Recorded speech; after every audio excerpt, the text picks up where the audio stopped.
Hey guys, this is John from Meat University, and this is how to make turkey deli meat.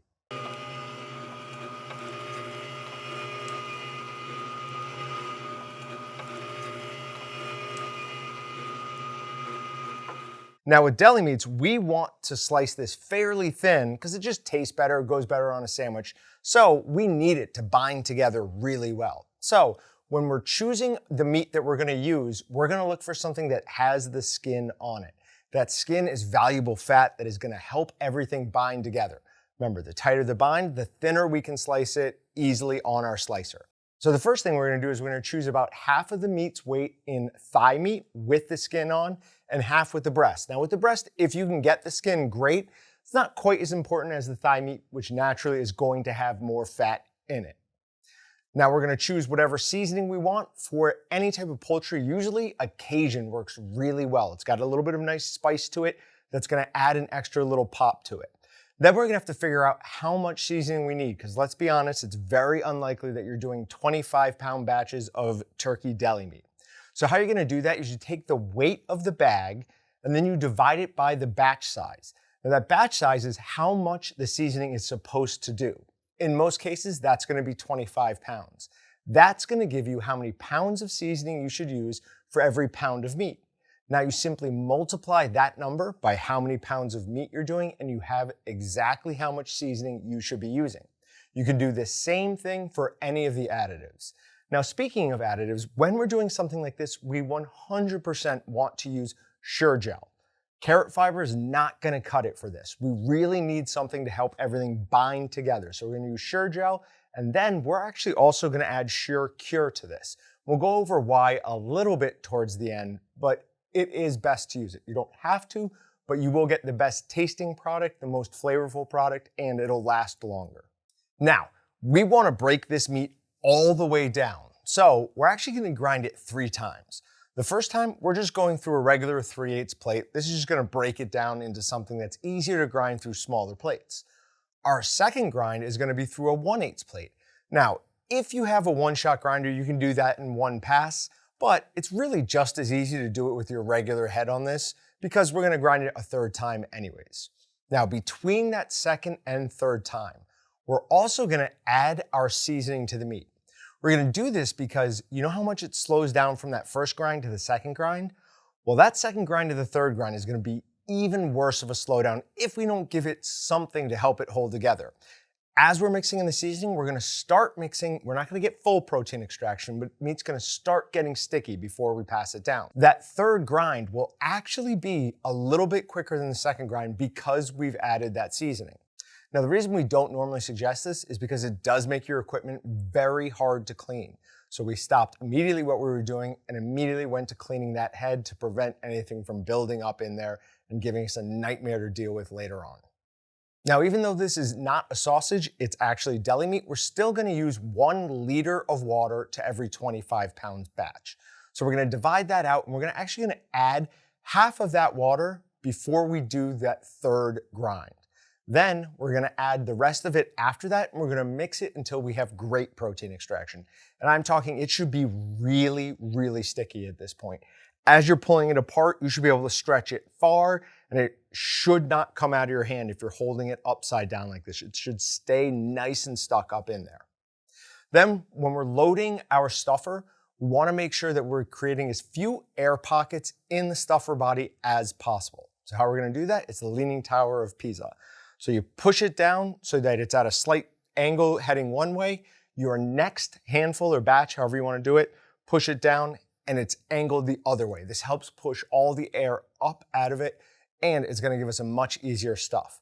Now, because this is a lower fat product, it's not a no fat product, but it's a lower fat product, we want to add as much flavor as possible. So we chose to use the spice-lined casings. This is the Diablo version. It adds a really nice heat and a great look to the outside of it. Great thing about these casings is they require no preparation. You don't need to soak them. You don't need to do anything. Take them out of the package, put them on your stuffing tube, the largest one that they'll fit over, which is the 38 millimeter, and then hold on tight. We want to create as few voids as possible in our deli meat. It's great for appearance, but it also does help it slice more evenly if it doesn't have a bunch of big voids in it. Now, after everything is stuffed, You're gonna twist these and you're gonna use an auto load hog ring plier up near the top where there isn't any spice. The reason for that is a hog ring's not gonna fit around the spiced part. This is a thicker part of the casing, plus you have all that spice in there. This top is thinner and can easily hold one of those clips. Now, it's not as important when using a spice line casing as it is when you're using a mahogany or fibrous casing. That's because we're gonna hang this from the top and the bottom of it is actually sewed. Usually when we're doing this, the loop is going to be at the top and the open side is gonna be at the bottom. So that hog ring holds all the weight of this meat. In this type of casing, that's not really the case, but we still wanna crimp it closed. For a smoke schedule, we're gonna start our smoker at 120 degrees or as close as it will get and have all the dampers open and we're adding no smoke or humidity. We're trying to dry the outside of the casing during this process. Then we're gonna go to 130 degrees. We're gonna close our dampers 3/4 of the way, and at this point, we're gonna start adding smoke and humidity. Now, a great way to add extra humidity is either with a wicking towel, which is something that we're coming out with shortly, or large automotive sponges sitting up in your water pan. This increases the surface area that it can evaporate up and off of. Then we're gonna go to 145 degrees again for an hour, 160 degrees for an hour, and finally 175 degrees until the internal temperature of your sausage is 160 degrees. At that point, we then want to use either a shower cycle with a fan blowing or an ice bath. Now I know looking at this casing, you might think it shouldn't get wet and it won't stand up to either an ice bath or a shower cycle, but it'll do it perfectly fine. In fact, that's what helps separate the seasoning from the casing and transfers it to the meat. Now, alternatively, you could pull this at 130 degrees and finish it up in a sous vide cooker. The one thing I would say about that is you do want to put this in a vacuum bag if you're gonna do that. You don't wanna expose this to direct water while it's cooking for that amount of time. That can leach some of the seasoning off of this. So if you're gonna sous vide it, put it in a vacuum bag first. Now, after everything's perfectly cooled, we're gonna peel this casing off. And how we're gonna do that is there's this string right here. You're gonna hold the casing tightly and just pull on this string. As you pull this string, it's gonna open all the way down around the casing and allow it just to peel off both sides. It's gonna leave you with beautiful seasoning all around your sausage for a little bit of extra flavor and a great appearance. You should have a very clean inside of this casing when you're done. There should be a reddish orange tinge to it, but there shouldn't be any pepper flakes, anything like that. It should be nice and clean in there. Now, if we want to slice this as thin as possible, we actually need to put all of this in the freezer for at least 30 minutes. When they do this commercially, they'll actually spray the outside of the deli meat with a concoction that freezes really easily. That makes it really simple to get that nice, super thin cut to it. For this, we're gonna try and get the meat down below 30 degrees.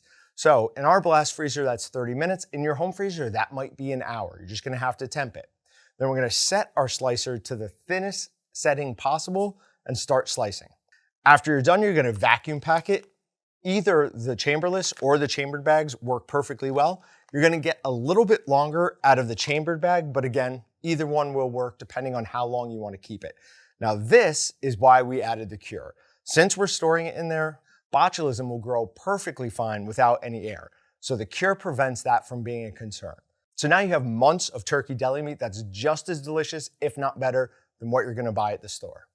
As always, remember to like, comment, and subscribe, and visit waltons.com and meatgistics.com to find everything but the meat. Thanks for watching. I'm John with Waltons, and I'll see you guys next time. Subscribe to Walton's YouTube channel to check out more meat processing videos. Shop waltons.com to find everything but the meat. Or check out more handpicked videos by clicking here or clicking here.